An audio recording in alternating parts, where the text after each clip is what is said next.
19 মে বাংলা ভাষা শহীদ দিবস।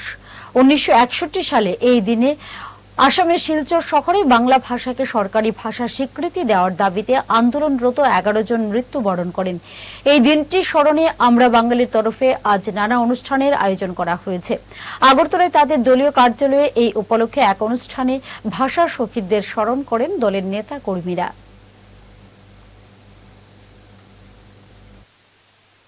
আমরা আজকে আমরা বাঙালি দলের পক্ষ থেকে রাজ্য কার্যালয়ের সামনে এবং গোটা ত্রিপুরায় ইতিমধ্যে অনেক জায়গাতে প্রোগ্রাম হয়েছে, চুড়াইবাড়ি থেকে শুরু করে খোয়াই তেলিয়ামুড়া, ওইদিকে বিলুনিয়া, সর্বত্র আমাদের কর্মসূচি চলছে।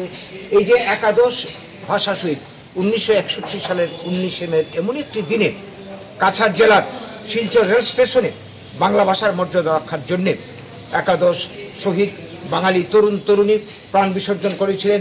কমলা ভট্টাচার্য থেকে শুরু করে এই যে 11 জন, যার মধ্যে 2 জন সত্যেন্দ্র দেব এবং হিতেশ বিশ্বাস ত্রিপুরা, মানে খুব সম্ভবত ইতিহাসে ভাষা আন্দোলনের আমরা যতটা জানি কমলা ভট্টাচার্য হচ্ছে প্রথম মহিলা দধিচি যিনি বাংলা ভাষার মর্যাদা রক্ষার জন্য আন্দোলন করেছেন।